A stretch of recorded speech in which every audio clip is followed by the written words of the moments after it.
새로운 왕이나 군주가 즉위할 때 취하는 소위 1호 조치라고 하는 게 있습니다. 그리고 그 1호 조치는 그 정권의 핵심 국정 철학이나 시대적 과제를 보여주는 경우가 많아요. 가령 예를 들면 조선시대 때 태종이 세종에게 왕위를 물려주면서 자기는 상왕으로 이제 물러납니다. 그래서 이제 세종대왕이 즉위할 때 1418년 8월 11일이에요. 즉위교서를 반포합니다. 그 내용이 뭐냐? 첫 번째, 일체의 제도를 변경 없이 그대로 할 것이다 라고 하면서 국정의 안정을 도모하고요. 그리고 둘째는 뭐냐면 대사면령을 내려요. 이게 무슨 얘기냐면 지금 8월 11일에 즉위를 했잖아요.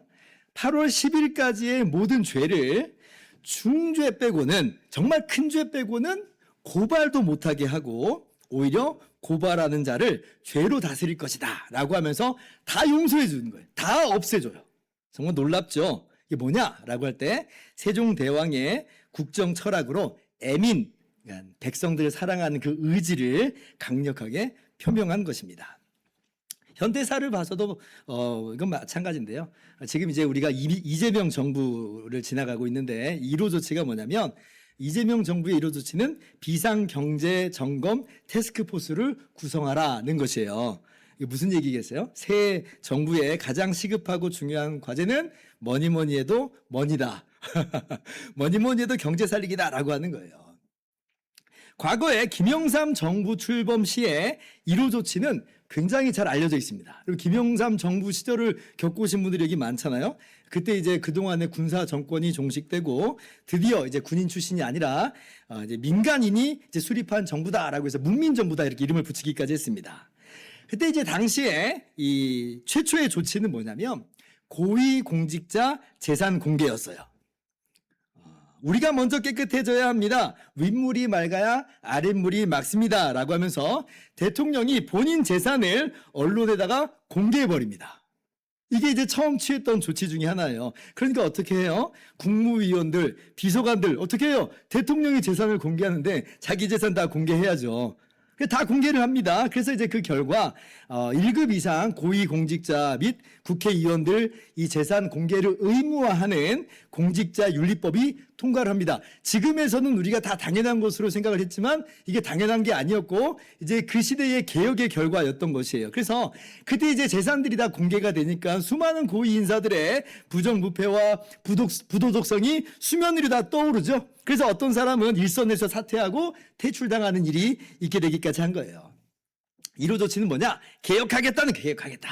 그래서 그 여세를 몰아서 금융실명제 또 군조직인 사조직인 하나회를 해체하면서 굵직굵직한 이 개혁들을 이루어 나간 겁니다. 그래서 그때 우리 국민들이 얼마나 열광을 했는지 국정 지지율이 역대 최고예요.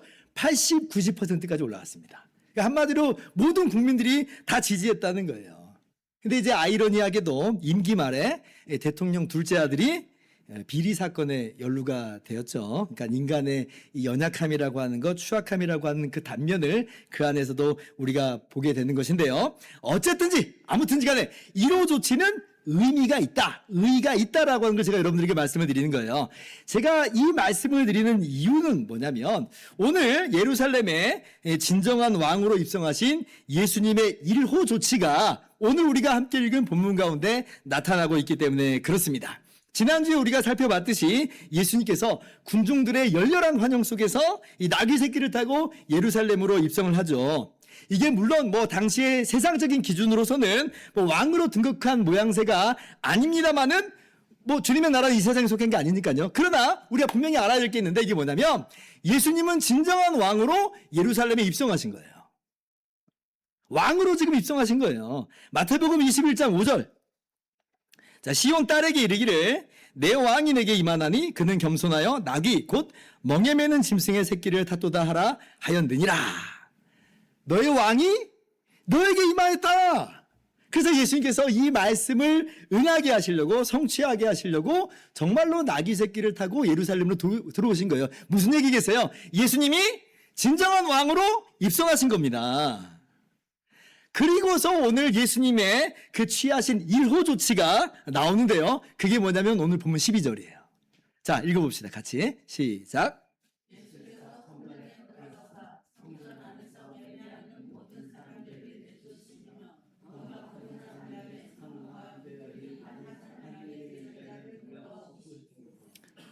예수님의 1호 조치가 뭐예요? 성전에 들어가셔서 그냥 다 뒤집어 엎으세요. 놀랍죠? 막 상도 뒤집어 엎고 막 의자도 둘러엎고 사람들 막 내쫓고 예수님의 모습이라고 우리가 쉽게 상상할 수 없는 그 모습을 예수님이 지금 나타내 보여주세요. 언뜻 보면 예수님이 무슨 감정을 주체하지 못하고 격분하시는 모습으로 그렇게 비춰지기까지 하는데요. 그러나 여러분 사실 그렇지 않습니다. 오늘 이 사건은 예수님이 그냥 욱 해가지고 뒤집어 엎는 그런 사건이 아닌 것이고요. 이게 뭐냐? 예수님의 의도적인 1호 조치예요. 같은 사건을 기록하고 있는 마가복음을 보면 거기에 보면 이제 예수님의 타임라인이 좀 더 자세하게 나오는데요. 예수님께서 처음에 이제 성전에 들어가셔서 처음부터 뒤집어 엎으신 게 아니었습니다. 처음에는 그저 모든 것을 둘러보기만 하세요. 마가복음 11장 11절 보세요. 자, 예수께서 예루살렘에 이르러 성전에 들어가사 모든 것을 둘러보시고 때가 이미 저물매 12제자를 데리시고 베다니에 나가시니라. 오늘 마태복음에는 바로 둘러 엎은 것처럼 그렇게만 보였는데 사실 타임라인을 좀 더 자세히 보니까 예수님이 처음엔 뭐예요? 그냥 성전을 둘러보신 거예요. 그리고 이제 그 다음날 성전에 들어가셔서 둘러 엎으신 겁니다. 이게 뭐예요? 단순히 감정적으로 욱해서 하신 일이 아닌 것이고 철저하게 계산된 행동을 예수님께서 하셨다는 것입니다. 그도 그렇게 예수님이 지금 성전에서 이루어지고 있는 일을 지금에서야 보셨겠어요? 당시 유대인들은 1년에 3번 성전에 올라가야만 했는데 예수님이 유대인으로서 이 땅 가운데 오셨다라고 할 때는 예수님도 그렇게 해년마다 성전에 올라가셨던 것인데 성전에서 이루어지는 모든 일들을 이미 알고 계셨던 것인데 지금에서야 이게 뭐 개판 5분 전이다 라고 한 걸 아셨겠냐는 거예요. 그럴 리가 없는 거예요. 다 아신 거예요, 예수님은 이미. 근데 지금에서야 갑자기 이런 행동을 하셨다라고 하는 건 뭐예요? 단순히 감정적인 격분이 아니라 이건 의도적인 행동이었다 하는 거예요. 의도적인 행동이었다. 그렇다면 오늘 주님의 이러한 행동 속에서 주님께서 정말 말씀하시고자 하는 바가 뭔가? 정말 주님께서 의도하시는 바가 무엇인지를 우리가 함께 살펴보도록 합시다. 첫 번째, 오늘 주님의 이 행동 속에서 예수님께서는 명백하고 표면적인 이유로서 변질되어 버린 성전 제도를 바라보면서 인간의 더러움과 죄악을 드러내시고 책망하시는 거예요. 이것이 주님의 오늘 1호 조치 속에 담겨 있는 내용이다라고 하는 것이죠. 13절 말씀 같이 한번 읽어볼까요? 시작.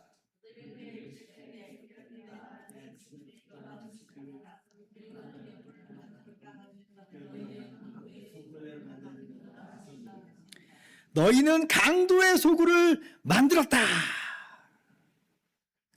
주님께서 바로 그 부분을 드러내시고 책망하시는 거죠. 언뜻 우리는 오늘 말씀 속에서 그러면 성전에서 매매하는 그 자체가 문제였던 것인가? 라고 그렇게 우리가 문제를 제기하곤 합니다만은 그렇죠? 아니 어떻게 성전에서 매매를 할 수 있어? 이제 그렇게 생각을 하는데 타당한 지적이긴 합니다만 그렇지만 여러분 이 내막을 좀 더 자세히 알 필요가 있습니다. 사실 이런 매매 자체가 당시의 불법은 아니었습니다. 매매 자체가 불법은 아니었어요. 오히려 성경을 보면 그럴 수밖에 없는 정황이 있음을 우리가 알 수 있기까지 해요. 아마 여러분 좀 놀라실 수도 있는데 근데 구약 성경 한번 가봅시다. 신명기 14장 24절 이하를 가볼게요. 그러나 내 하나님 여호와께서 자기의 이름을 두시려고 택하신 곳이 내게서 너무 멀고 행로가 어려워서 내 하나님 여호와께서 그 풍부히 주신 것을 가지고 갈 수 없거든. 25절.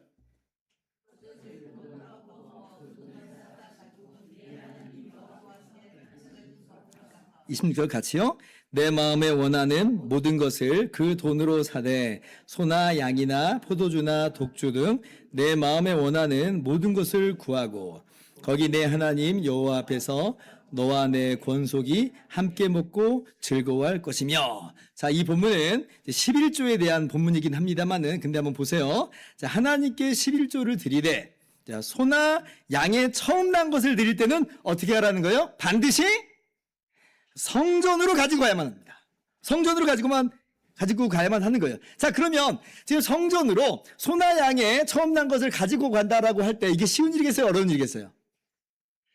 가까이서, 성전 가까이서 산 사람들에게는 큰 문제가 아닐 수 있지만, 오늘 미국에서 오셨는데, 자, 미국에서 소나 양을 들고 온다? 이게 가능한 일이겠어요?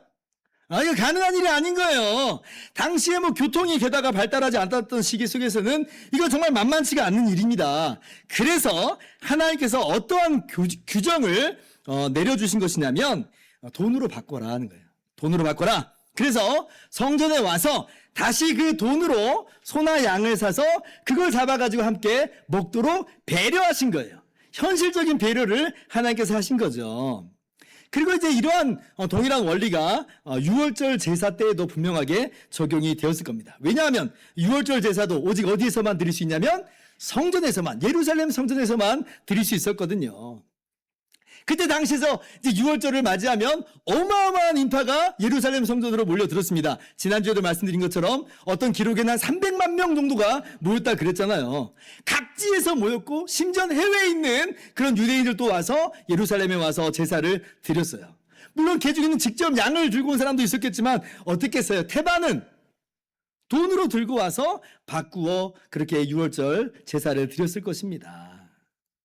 그러면 여러분 이제 어떤 일이 벌어지겠어요? 사람들은 엄청 많아요. 6월절 어린 양은 많이 필요해요. 수요가 많다는 거죠. 그러면 이런 일에 어떤 일이 개입하기 십상이에요? 수요 공급 법칙에 따라서 이제 폭리가 취해지는 일이 있게 되는 겁니다. 지금 우리가 이제 휴가 기간을 가고 있는데 지금 휴가 기간 되면 무슨 숙박이나 교통이나 막 2배, 3배, 4배 막 올라가잖아요. 그런 일들이 지금 이 돈벌이의 현장으로서 성전에 나타나게 되어버렸다는 것이에요. 당시에 여러분 이 일을 누가 관장을 했냐면 성전 제사장들이 독점적으로 그렇게 관장을 했습니다. 그리고 이제 제사장들이 이 상인들에게 이권을 주고 많은 돈을 거두어 드린 거예요. 자, 그러면 상인들은 어떻겠어요? 자리세를 줬어요. 돈 주고 이 권리를 샀단 말이에요. 그러면 최소 본전은 찾아야겠죠. 무슨 자선사업하는 사람들 아니니까 이윤을 얻어야 되는 거예요. 게다가 이제 외국에 온 사람들도 많았기 때문에 환전상들도 이제 득세를 하게 됩니다. 그러니까 거기에서 막 장사가 이루어지고 이윤을 챙겨야 되고 상황에 대해 있어서는 폭리가 취해지기도 하는 거예요. 이게 뭐냐? 성전이 시장바닥이 돼버렸어요. 원래 취지는 그렇지 않았죠. 원래 취지는 하나님께서 배려해 주신 정말 좋은 취지였던 것인데 그러나 인간의 약한 본성이 거기에 결합하면서 온갖 부정부패의 현장이 되어버린 것입니다. 오늘 예수님께서는 바로 그 변질된 현장을 뒤집어 엎으신 거예요. 뭐 하는 짓이야? 너희가 지금 강도의 소굴을 만들었다. 강도짓하고 있다 너희가. 우리 스스로를 돌아보게 하시는 말씀이죠. 우리도 어떻습니까? 처음에는 분명 좋은 취지, 어떤 선한 의도를 가지고 주님의 일을 해왔던 것들이 있을 거예요. 하나님의 은혜가 있고 감사와 감격 속에서 막 진행되었던 것들이죠. 그런데 시간이 흘러가면서 어때요? 우리도 모르게 변질되는 그런 많은 일들이 있는 거예요. 그것이 감사와 감격으로 시작됐던 것이 어느새 내 자랑이 되고 내 교만이 되고 때로는 내 이익이 되고 내 이익을 뺏기지 않기 위해선 아둥바둥하고 있고 급기야는 내가 주님을 위해서 하는 것인지 나를 위해 하는 것인지 이 헷갈릴 지경이 돼버릴 때가 참 많습니다. 처음엔 안 그랬는데 지금 이 판이는 무성해요. 어쩌면 규모는 커졌어요. 뭔가 있어 보이기까지 합니다. 그러나 그 안에 중심은 없어져 버렸어요. 그 안에 열매는 사라져 버린 거예요. 이 파리만 무성한 무화과도 나무와도 같이 어느새 변질돼 버리는 우리들의 모습, 부끄러운 모습으로 우리가 살아갈 때가 많다는 거죠. 그래서 우리가 오늘 말씀을 스스로 반문해 볼 필요가 있어요. 나는 어떤가? 오늘 주님께서는 그러한 우리 마음의 그 묵은 때를 들추어내면서 뒤집어 엎는 거죠. 정결하게 하시는 거예요. 이러한 정결케 하시는 역사가 오늘 여러분 가운데 가득 넘치기를 바랍니다. 이게 첫 번째 의미인데, 근데 두 번째 여기에는 더 심층적인 이유가 있습니다. 그게 뭐냐면 예수님께서는 보다 근본적으로 이 사건을 통해서 옛 언약의 성취요 새 언약의 도래를 선포하시는 거예요. 이것이 예수님의 1호 조치 안에 담겨있는 궁극적인 의미입니다. 자, 한번 생각을 해봅시다. 오늘 사건을요 그래서 단순히 눈에 보이는 예루살렘 성전을 정결하게 하시는 그 수준이라고 한다면, 그러면 예수님이 앞으로 기대하시는 것이라고 하는 것은 이러한 이권 철폐하고 어떤 매매 장사 금지하고 그래서 다시 양 잡고 소 잡고 그래서 짐승 제사를 잘 드리게 하는 것일까요? 한번 생각해 보세요. 주님께서 정말 성전을 정결케 하시는 궁극적인 목적과 의도가 그런 걸까요? 그래서 지금 당장 이 매매를 금지시키고 성전을 정결하게 하시는 것으로 모든 조치를 다 취하신 것이고 정상화시키는 것인 걸까요? 이게 정말 예수님의 궁극적인 의도인가를 생각해 볼 필요가 있어요. 그렇지 않죠. 그렇지 않아요. 짐승 제사 제도를 잘 회복시키시는 것이 주님의 궁극적인 의도가 아니라는 것입니다. 마태복음 20장 28절에 주님께서 뭐라고 말씀하세요? 인자가 온 것은, 내가 온 것은 예수님 자신의 목숨을 많은 사람의 대속물로 주려 함이니라. 예수님께서는 지금 짐승 제사 제도를 다시 잘 지금 하게 하시고자 오신 것이 아니라는 거예요. 그게 정결케 하는 궁극적인 목적과 의도가 전혀 아닙니다. 오히려 구약의 그 짐승 제사의 원형과 성취로서 예수님이 이 땅 가운데 오셨죠. 그리고 이제 예수님께서는 5일 뒤에 십자가에 못 박혀 죽으심으로 그 일을 완전하게 이루실 것이에요. 그래서 지금 예수님께서 이 성전에 있는 이 상들을 둘러 엎으심은 단순히 어떤 정리정돈 수준의 이야기가 아닌 것입니다. 어떤 의미가 그 안에 담겨 있느냐라고 할 때에 그림자에 불과했던 옛 제도를 철폐하시고 예수님의 십자가 희생 제사로 말미암아 이제 진정한 성전을 회복시키시는 바로 그 내용인 거예요. 이것이 오늘 주님께서 행하신 이 행동 속에 담겨 있는 근본적인 내용입니다. 자, 히브리서 10장 말씀으로 가봅시다. 다 읽지는 않고 군데군데 이제 볼 텐데요. 자, 1절. 율법은 장차 올 좋은 일의 그림자일 뿐이요 참 형상이 아니므로 해마다 늘 드리는 같은 제사로는 나오는 자들을 언제나 온전하게 할 수 없느니라. 자, 율법을 뭐라고 말해요?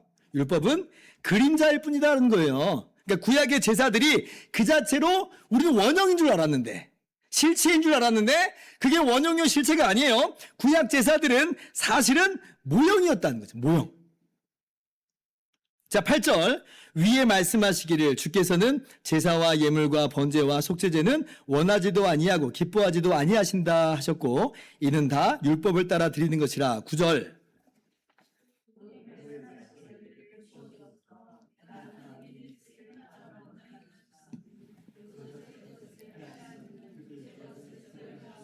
(10절) 같이요. 이 뜻을 따라 예수 그리스도의 몸을 단번에 들이심으로 말미암아 우리가 거룩함을 얻었노라. 아멘. 자, 첫째 것 제사죠.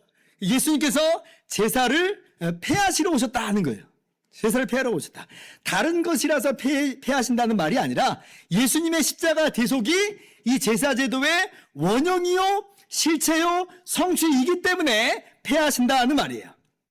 그래서 예수님께서 정말 우리 죄를 대신해서 십자가에 못 박혀 죽으심으로 정말 우리의 모든 죄를 다 사하셨죠.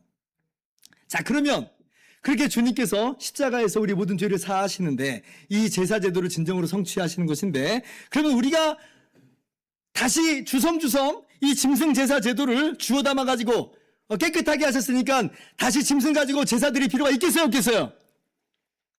없는 거예요. 짐승 제사 제도는 다시 필요치가 않는 것입니다. 18절. 이것들을 사하셨은즉 다시 죄를 위하여 제사 드릴 것이 없느니라. 그래서 왜 우리가 이제 짐승 제사를 안 드리느냐라고 할 때 주님께서 성취하심으로 이것을 다 폐하셨기 때문에 그래요. 그러니 오늘 말씀을 그냥 정리전돈 잘해가지고 다시 짐승 제사 잘 드려라 라는 식으로 이해한다면 그것은 오늘 본문 말씀을 제대로 이해한 것이 아니다라고 하는 것이에요. 오늘 주님께서는 성전을 정결하게 하시는 것으로, 그러니까 매매한 자 내쫓으시고 막 둘러엎으시고 하는 것으로서 어떤 것을 말씀하시고자 하는 것이냐라고 할 때 다시는 이제 제사 드릴 필요가 없게 된다는 거예요. 왜냐? 예수님의 십자가 대속으로 이 모든 것이 완성된다라고 하는 것이고 이 은혜가 그리고 이제 유대인들에게 또 그리고 모든 이방인들에게 동일하게 주어질 것임을 주님께서 선언하시는 거예요. 오직 예수님의 십자가 피로만 이제 누구든지 하나님의 은혜 보좌 앞으로 나아갈 수 있게 되었음을 주님께서는 오늘 이 말씀과 이 행동을 속에서 우리 가운데 교훈하여 주시는 것이죠. 오늘 이러한 뜻을 분명히 깨달아 하실 수 있기를 바랍니다. 자, 그러면 이제 우리는 어떻게 해야 될까요? 어떻게 우리는 나아가야 될까요? 거저 구원받은 우리 참 성전이신 예수님 안에서 함께 성전으로 세워지게 된 우리 공동체는 이제 찬양 공동체로 온전히 회복되었음을 여러분이 기억하시고 찬양하는 것이 우리의 마땅한 성전된 모습인 줄을 우리가 다짐하면서 그러한 모습으로 나가는 저와 여러분들 되시기를 바랍니다. 이것이 첫 번째 적용이에요. 찬양하는 공동체로 주님께서 우리를 두신 거예요. 자, 15절 말씀 오늘 보면 15절 이하예요. 대제사장들과 서기관들이 예수께서 하시는 이상한 일과 또 성전에서 소리질러 호산나 다윗의 자손이 하는 어린이들을 보고 노하여 16절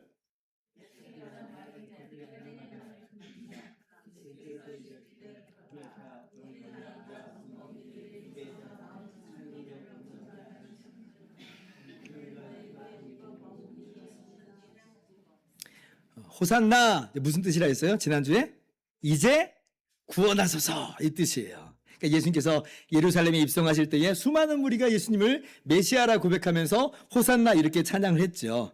근데 오늘 말씀은 이제 그 다음 날이라고 그랬잖아요. 근데 그 다음 날에도 지금 어떤 일이 벌어지고 있는 거예요? 성전에서 아이들이 예수님 보고 계속 호산나 다윗의 자손이여 하면서 찬양하고 외쳤다는 것이에요. 그러니까 이 대제사장과 서기관들이 안 그래도 딴 것도 너무나 거슬리고 못마땅해요. 예수님이 지금 성전을 뒤엎는 거 너무나 못마땅해요. 그런데 무엇보다 뭐가 못마땅하냐면 이 아이들의 소리가 너무 귀에 거슬리는 거예요.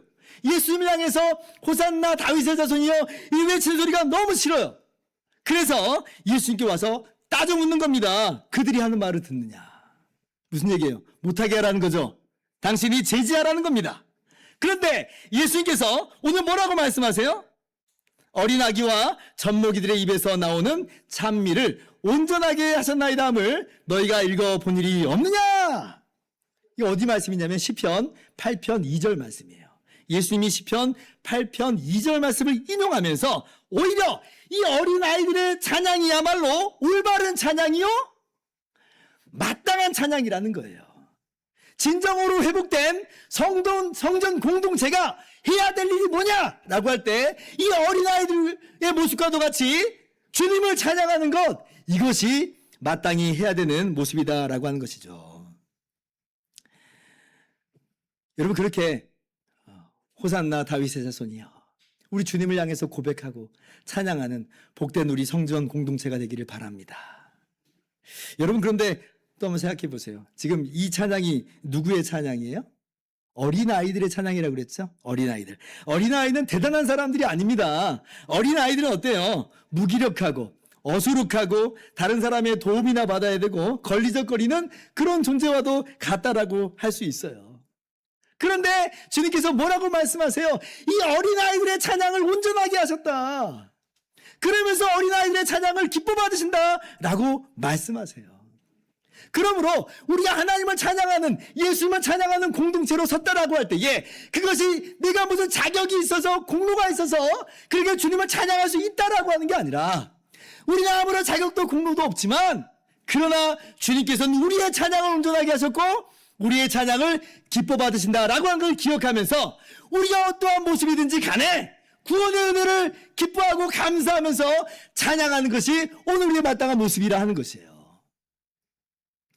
나 같은 사람의 찬송이 무슨 의미가 될 수 있을까? 나같이 부족한 사람의 찬송 과연 주님께서 기뻐 받으실까? 뭐 내가 무슨 대단한 업적도 성취도 남긴 것도 아닌데 나는 도리어 허물 많은 그런 죄인에 불과한데 그래도 나의 찬양을 받으실까? 그러한 마음이 때로는 우리로 하여금 입을 다물게 만들죠. 찬양을 못하게 만들어요. 그러나 걱정 마세요. 하나님께서, 우리 주님께서 어린 아기의 찬양을 온전하게 하셨잖아요.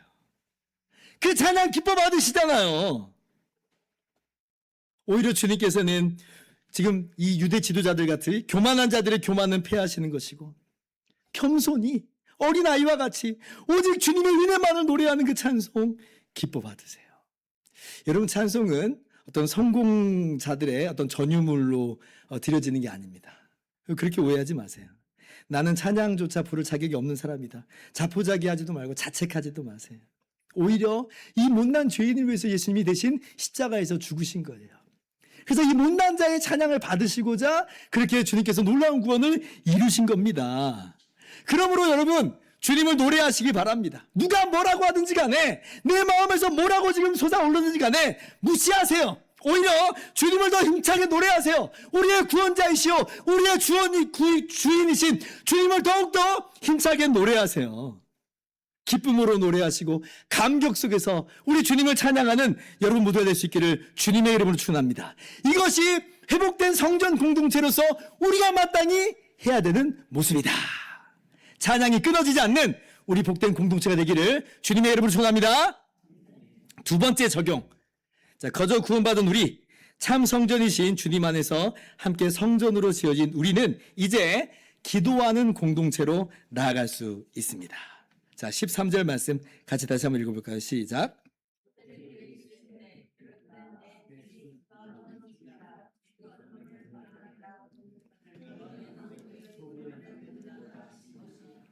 기록된 바 내 집은 기도하는 집이라 일컬음을 받으리라. 자, 주님께서 그럼 지금 뭘 기대하시겠어요?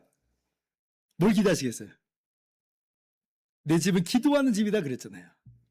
그럼 주님께서 기대하시는 바는 뭐냐면, 주님께서 회복시켜 놓으신 이 성전 공동체가 마땅히 해야 될 바는 뭐냐면 바로 기도하는 거예요. 기도하는 거.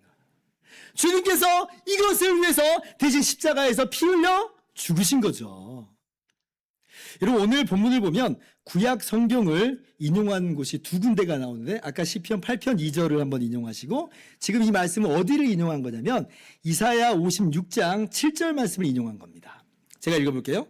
내가 곧 그들을 나의 성산으로 인도하여 기도하는 내 집에서 그들을 기쁘게 할 것이며 그들의 번제와 희생을 나의 제단에서 기쁘게 받게 되리니 이는 내 집은 만민이 기도하는 집이라 일컬음이 될 것임이라. 자, 우리가 이사야 말씀을 53장 말씀 너무나 잘 알고 있어요. 고난받는 메시아 이야기가 나오죠. 우리는 다 양 같아서 그릇 행하여 각기 제 길로 갔거늘 여호와께서는 우리 모두의 죄악을 그에게 담당시키셨도다. 장차 오시는 메시아께서 우리의 모든 죄와 모든 허물을 다 짊어지신다는 거예요. 그로 말미암아 우리를 구원하신다는 것이죠.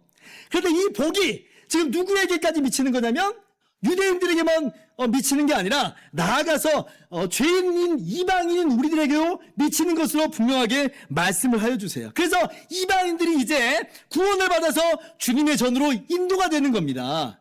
그렇게 성산으로 인도가 되어서 만민이 기도하는 집으로 그렇게 자리매김하게 돼요. 유대인들만 기도할 수 있는 게 아니라 이제 이방인들인 우리조차도 기도하는 그러한 집에서 기도하는 존재로서 자리매김하게 된다는 거죠. 이게 이제 만민이 기도하는 집이다라고 하는 의미예요. 구원의 문이 활짝 열린 거죠. 그래서 우리가 어떤 존재가 된 것이냐. 이방인인 우리가 주님의 십자가로 구원을 받아서 이 자리에 공동체로 성전이 되어 모였고, 그리고 우리가 모인 이 공동체는 어떻게 불려져요? 기도하는 집이다 불려지는 거예요. 기도하는 집이다.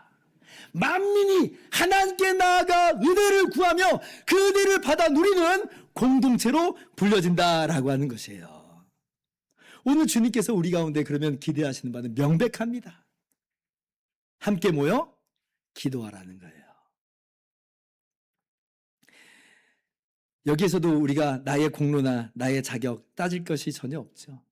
누가 자신의 공로로 하나님의 은혜의 보좌 앞으로 설 수가 있겠어요?